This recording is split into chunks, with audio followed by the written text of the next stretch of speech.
Alright everyone, welcome back to more Umineko and what looks to be the final fight between Beatrice and Battler. Even though we're only at the Tea Party episode, we still got episodes 5 to 8 to go. And it's already getting intense. I'm loving where the direction is going of this game, and I'm loving the soundtrack as well because it's getting real intense and I'm just enjoying every minute of it. So if anything else guys, hope y'all continue to enjoy. Thank you again for all love and support. And let's see this through. Alright everyone, welcome back. Someone's corpse had been stuffed into the blazing fires of the boiler. However, by coincidence, I was able to notice the number of toes on the corpse. Both feet had 6 toes. Yeah, actually I might have heard that from Dad at some point long ago. Something about grandfather having polydactyl with extra toes. It was apparently an old Ushinomiya tradition for people with extra fingers or toes to be treated as a good omen, saying they had good fortune or something. And that's why grandfather was selected to be the next head, or something along those lines. But I wonder if I can be certain this is grandfather's body just from the number of toes. After all, grandfather was supposed to be the leader of the group of culprits. I don't have a clue why he'd be dead and stuffed in a boiler in a place like this. A mysterious corpse burning and belching out a terrible stench amid the flames. If it really was grandfather, did that mean that the leader of the group of culprits wasn't grandfather, but that Beatrice after all? Grandfather was used because he was convenient, and was then thrown away at the end? Unfortunately, it didn't look like I'd be given a chance to hear grandfather's explanation.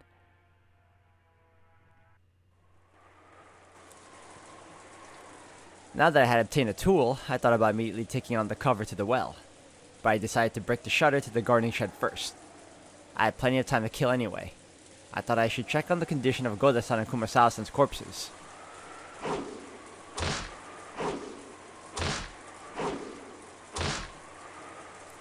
I hit the shutter with the hatchet, breaking into it, stuck the bolt cutter into the crack, and scissored it around, opening up a hole.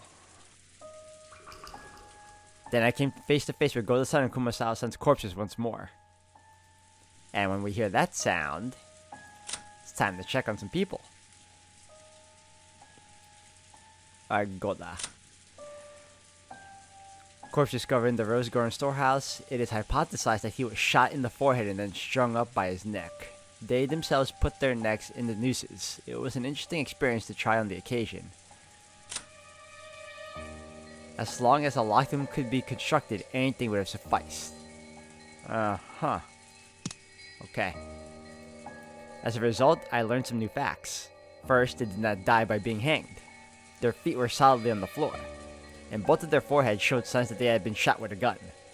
When I thought about what a normal noose was like, the ropes seemed considerably on the long side. On top of that, the length was different on to match the height of each person. In other words, the lengths had been adjusted so that both Goda-san, who was tall, and Kumasawa-san, who was short, had their feet solidly but barely on the ground.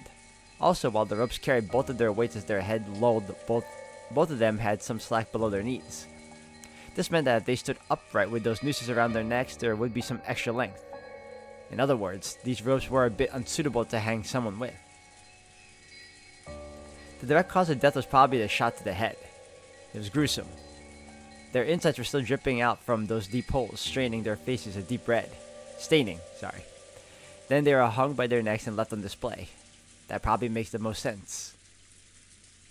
If they were shot with a gun, they probably had been lying down on the floor. If that had been the case, you wouldn't have been able to tell whether they were dead or by peeking through the window. The amount of stuff would have gotten in the way, so if they had been lying down, they would have been hidden. To make the deaths of these two known to the rest of us who couldn't get inside, they had to hang themselves like this so we could tell from the outside. Was this to get back at us for thinking that the two of them would surely be safe if we left the key with them? I wonder where the shutter key we gave Goda-san, which should have ensured their safety, is now. That key was in his trouser pocket. The gardening shed key had been kindly left there, and even the tag was still attached. In other words, the gardening storehouse was a locked room after all. And that gave rise to another question, because this hanging was inexplicable. If they didn't commit suicide, then the nooses were set up by the culprit. It might have been possible to shoot them through the window, but I really can't imagine that someone could have tied 2 ropes to the beam from the outside. I mean, another alternative would be they hung themselves prior and then had each other shoot themselves in the head, which makes no sense, but convenient at that. And on top of that, they would have had to lift up the heavy corpses. There's just no way. In other words, to do all this, they would have had to go inside. But the key was in Goda-san's pocket and the shutters were still locked. In other words, the guarding storehouse was a locked room. Goda-san had said that there was only one key for the shutter. But is it possible that there was a copy and that the culprit was in possession of it? If we're allowed to theorize that we're actually at multiple guarding storehouse keys and that Goda-san just didn't know about them, then this isn't even close to a locked room. But why is it that despite the fact that almost all of the other corpses were shot to death and left almost completely alone, these two corpses alone were intentionally hoisted up? I couldn't help but feel something a bit odd about that. Assuming that the mystery corpse in the boiler was grandfather, the deaths of 16 people had now been confirmed. There were 18 people on this island. There's me and 16 corpses. Kanon-kun's corpse was the only one I hadn't been able to confirm yet.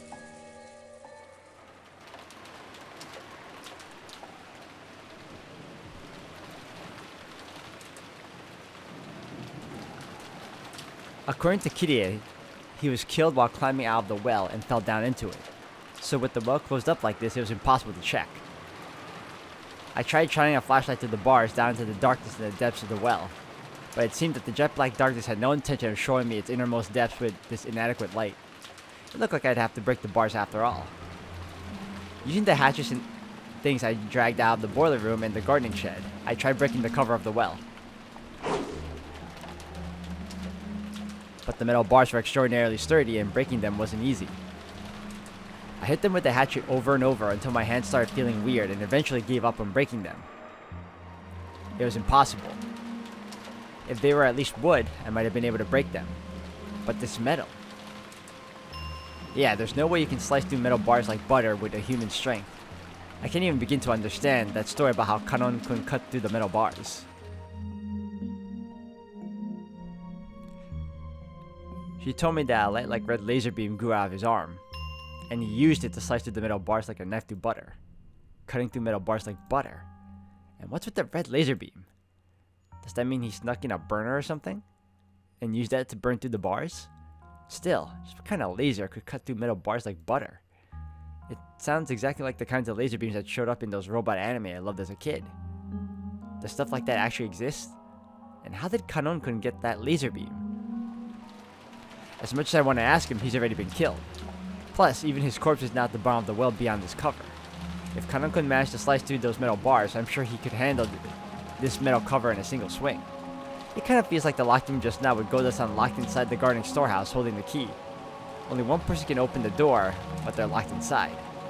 If only I had that power of Kanon-kun's, I could do something about this cover myself. Just who is Kanon-kun? He couldn't really be an inhuman being capable of using a strange power, right? Even Kirie-san told me to believe in witches, and I've also met an insane woman calling herself one. Could Kanon-kun possibly be a human on the witch side? Or else the culprit? What the heck? Am I gonna start treating him like the culprit just because I can't find his corpse? ほう、死体がないだけで犯人扱い。疑わしきは白だとほざいたのは誰だったやら。よかろう。カノンにすべての犯行を押し付けて人間犯人説にされてはかなわぬ。わらわが赤にて保証する。カノンは死亡している。キリエたち5人の中で一番最初に死亡した。つまりは9人目の犠牲者というわけだ。Okay, so now it's confirmed that Kanon is dead. Among the 5 in Kirie's group, he was the first. Okay. In short, he was the 9th.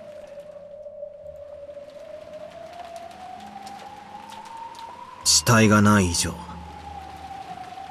カノン君が死亡しているとは断言できない。わらわが赤で囁いたところで駒であるそなたには届かぬか。だがそなたには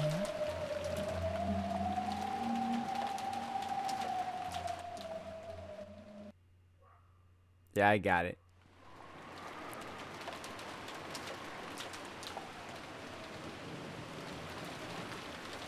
At a glance, this appeared to be a mass murder committed using something strange that could only be thought of as magic. Golden threads that attacked through keyholes. No, we even had testimony that something gold had flown around the dining hall during the first 6 murders. The 2 might have been the same weapon. Then there was the locked room murder of the garden shed and the laser beam that could cut metal bars. And that wasn't all. There was much, much more, like the group of goat monsters. The talk of a witch who could create pitfalls just by snapping her fingers, the rabbit-like demons who had fired golden threads. I think there were more, and each and every one of them was ridiculous. I couldn't possibly accept it and was forced to suspect that there was some kind of trick or mistake. But why in the world had everyone spoken with one voice, saying the same thing without contradictions in their testimony? It's not only the magic. Maria's mysterious death. Jessica somehow knowing that George Aniki had been killed. The mysterious burnt corpse which I couldn't confirm actually belonged to my piece of a grandfather. And more and more. All stuff I just don't get. I tilted the bottle and glugged it down noisily. I didn't have a clue what was going on. After dinner last night, we kids were shooed out of the mansion and told to go back to the guest house. And then there was a massacre in the dining hall. Kirie-san and the rest were dropped through pitfalls and captured. Then Jessica and George Aniki were called out to a test or whatever and killed. Kirie-san's group managed to escape the dungeon somehow, but all of them were killed in the end. And at the very, very end, even Maria was killed, leaving me all alone. In short, I had done nothing except be locked up in the guest house. During that time, a huge incident had occurred and ended before I knew it. What could I call it except incomprehensible? I don't have a clue anymore. もう俺はただの食欲魔人なんだぜ。俺だけ生き残らせるつもりかよ。とっとと姿を現して殺しに来いってんだ。もう面倒だからこっちからは探さねえぞ。そっちから正体を見せやがるってんだ。俺は逃げも隠れもしねえぞ。矢でも鉄砲でも持ってきやがれ。I haven't had any sleep since yesterday and I'm tired as all get out. You wanna kill me, be my guest. I decided to return to the guest house and boldly rest in the bed. As I exited the kitchen and passed through the lobby, that portrait of the witch came into view. The big clock did too. At that very moment, it was exactly midnight. And the sound of a bell proclaiming that it was midnight rung out. As I listened, I looked up at Beatrice's portrait. Exactly 24 hours ago, I met you. What were you trying to say to me? And where did you go? Just who in the world are you? Golden Witch Beatrice. I haven't solved a single one of the riddles surrounding you. Show yourself. And fight with me.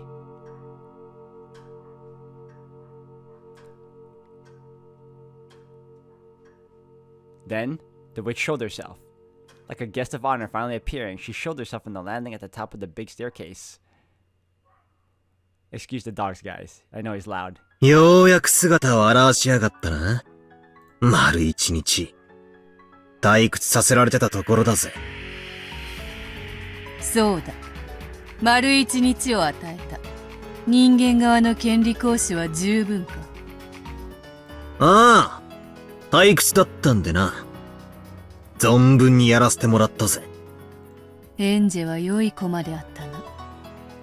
エンジェの名を、お前が口にするんじゃねえ。あれは奇跡によって現れ、自らを生贄にして、そなたに絶対の勝利の執念を与えた。エンジェの名を口にするな。あの無残な死は、そなたにとって必要なものだ。あの死を見なければ、そなたは本気にならない。エンジェの幸薄き未来を自覚しなければ、そなたに勝利の執念は生まれない。エンジェの名を口にするなと言っている。つまりは、必要な生贄だったというわけだ。そうでなくては、そなたにわらわを殺すほどの怒りは生まれない。わらわとそなたの拮抗が崩せない。ベルンカステル教名。これは駒ではないわ。切り札と呼ぶがふさわしい。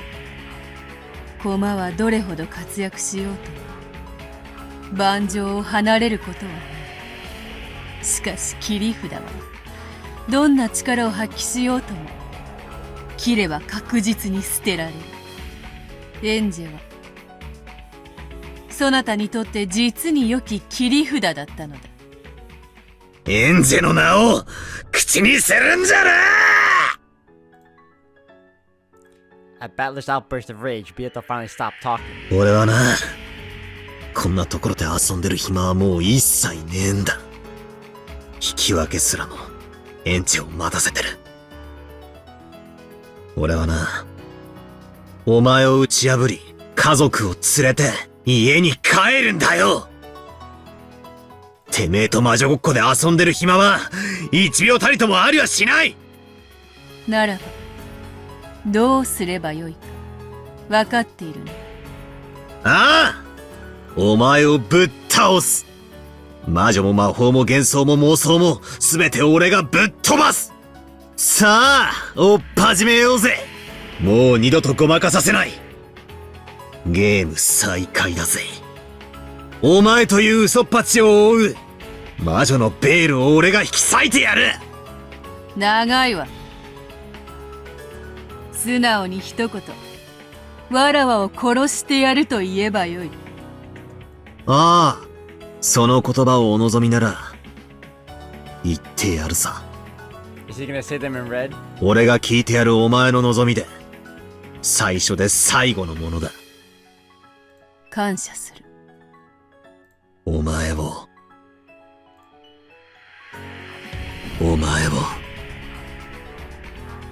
殺す。ならばよし、始めようぞバトラ。さあ、魔女狩りの時間だ。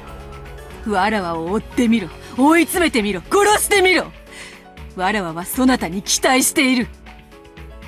妹の最後がそなたに何を与えたのか、それをわらわに見せてみよ。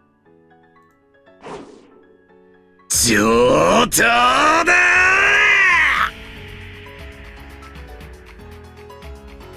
Battler's cry burned the world with a white light, and when one's eyes were opened to the brilliant light, the two of them could be seen in a rose garden.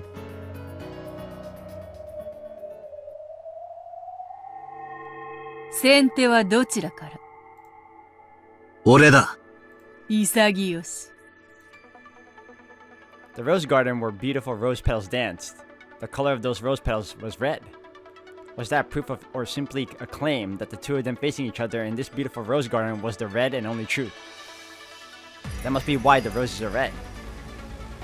But in the language of flowers, roses are passion, not truth. The flower for truth is a forget-me-not. That flower is blue. 俺の青き真実で全てをうがつ。全ての一番最初から一番最初のゲームから始めるぜ。よかろう。そなたのお手並みを拝見しよう。来い。行くぜ。すでに宣言済みだがもう一度言う。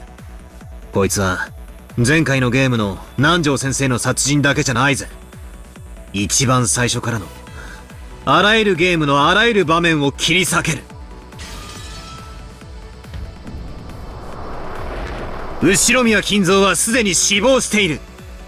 よって島の本当の人数は17人。そこに未知の人物 X が加わることで18人となっている。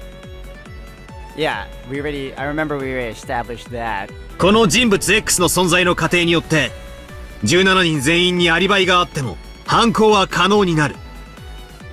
これにより人間の数18人を満たしつつにもかかわらず、一見18人全員にアリバイがあっても犯人 X の存在と犯行は可能になる。You can break through all of the murders in episode 1 by supposing an unknown person X. Furthermore, it is even possible to explain the mystery of Kinzo's evaporation from the locked room sealed by the receipt by making the bold assumption that Kinzo wasn't there from the beginning. Unless Beato countered this with the red truth, the witch illusions of episode 1 would be completely smashed. The blue truth was valid.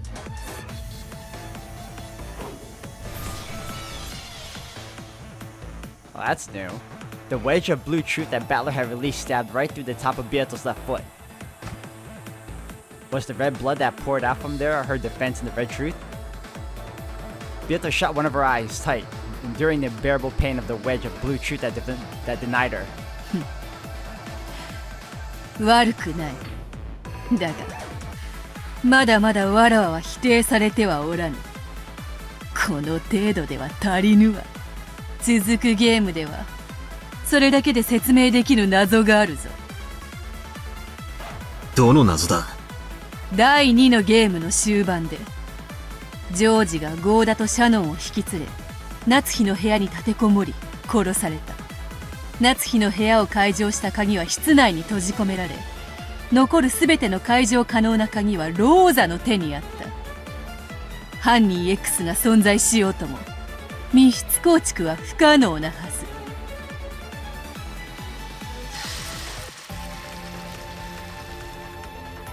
The blue wedge piercing Beato shook. She was resisting fighting to push it out. いや、俺の青き真実は揺るがない。犯人 X がマスターキーを入手していれば、あれは密室でも何でもないんだ。いや、入手は不可能だぞ。マスターキーすべてはローザが管理した。I do remember this part. It's been a while since I've played through the second episode. She did own all the keys too. だが、ローザおばさんが共犯であったなら何の意味もない。ローザおばさんは犯人 X に何らかの方法で鍵を渡し、密室殺人を幇助した。See, now that makes a lot of sense. The way she was acting too during that time didn't help matters at all either. So there was a high possibility anyway that Battler was right with his assumptions, or sorry, his statements that she did assist the actual culprit. そしてその後、同様の方法で鍵を回収したんだ。甘いぜ、ベアト。But that means he actually has to. That means he has to suspect his family then. And that's what this has been leading to from the get-go. He wanted to believe everyone was innocent, but he has to just... Okay, wow. This whole premise of the game was him trying to, convince himself that the family and everyone else in this story was innocent, but that's not the case. こんなのは当時の俺もすでに推理している。そうであったな。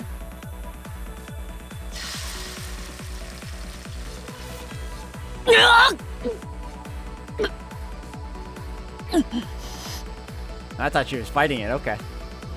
The wedge that had been gradually losing its brilliance and seemed as though it was about to come out, regained its strong blue again thanks to Battler's additional blue truth, and dug into Beato again, eating into her foot. Beato let out a moan of anguish at the pain of it.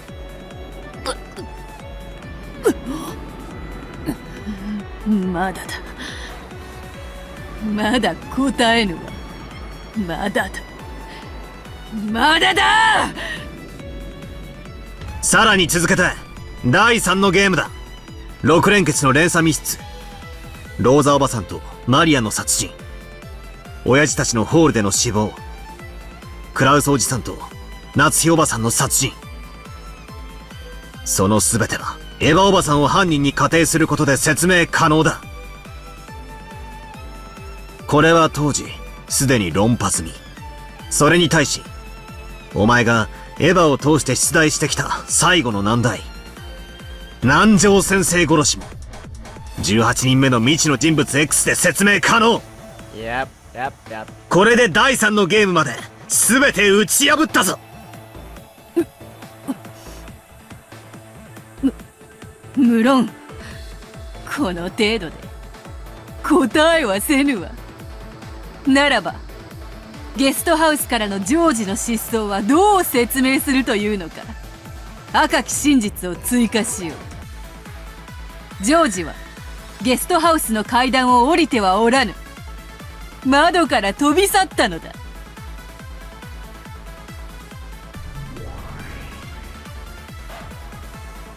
In the final stages of the third game, George suddenly vanished from the second floor of the guest house. Ava, who had been on the first floor, claimed that no one had come downstairs. But if, as the Blue Truth claimed, she had carried Kraus and Natsu's corpses outside, there was the possibility that George could have secretly gone downstairs during that gap in time and escaped. But by adding on to the Red Truth, Beato had disproven that. To go outside without going down the stairs to the first floor, he would have to leave by the window. But all the windows were locked in the inside. だからなんだ。お前の言葉通りだぞ。窓から飛び去ったんだろ。下へ飛び降りても芝生じゃわからないし。あの大雨だ。多少の痕跡なんて消えちまう。赤き真実を繰り返す。外部へ通ずる窓も扉もすべて内側より施錠されていたぞ。しかもそれらの施錠はすべて外側からは不可能。ジョージには施錠する術はない。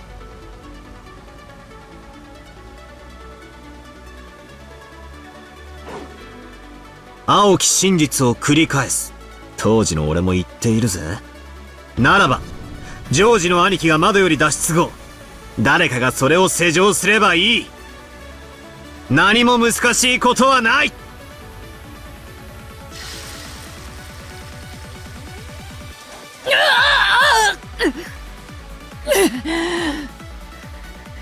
この程度ではあがけぬかあがけぬか。I'm really loving this this soundtrack right now. I love this song. I need to remember what it was. Beato couldn't remove the blue wedge that was buried into her foot. The fake witch was burned more and more by the strong blue.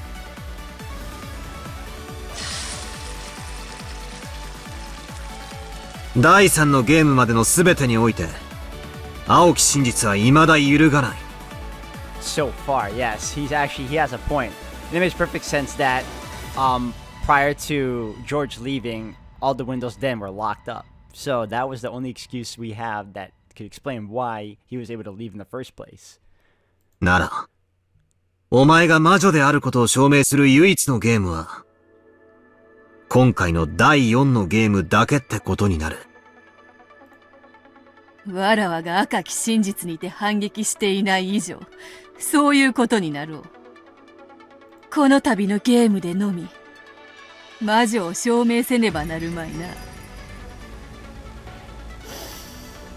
よかろう。存分に来るがよい。食堂の6人殺しについて不審な点はない。18人目の X が銃を乱射してみんなを殺した。落とし穴については実際に落とし穴が本当に隠されていた可能性もあるし。You know, all this talk about the 18th person, and it's hitting me right now that there's a very possibility, because we don't know what happened. They said that the original, I think, I'm already forgetting, the original battler's not around, but what if the original battler is the 18th person and not this one here? キリエさんの仮説である。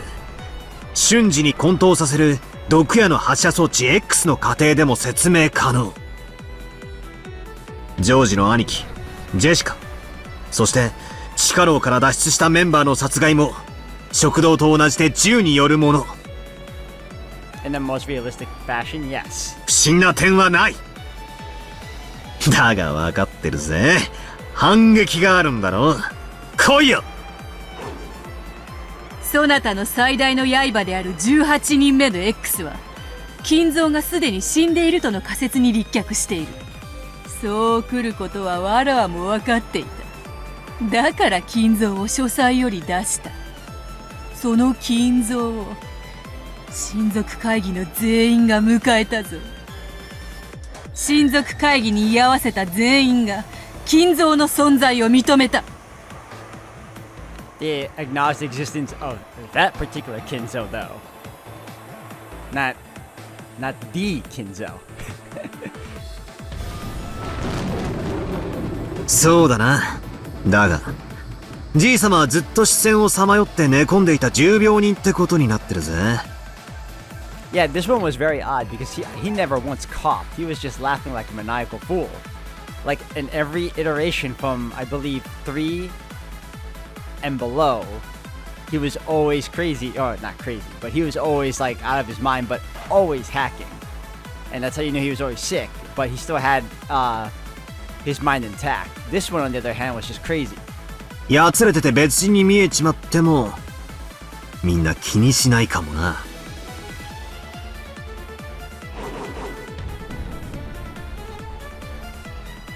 俺はこう返す。そのじいさまは別人の替え玉だ。 That's what I was already thinking to begin with. Alright guys, I know I'm going to leave you out of cliffhanger again, but this is getting real exciting. But I'm going to have to end it here for today. Thank you all for watching. When we come back, we're going to continue on and see how this comes to an end. Or at the very least, we'll see how this tea party comes to an end because we still got episode 5 to come.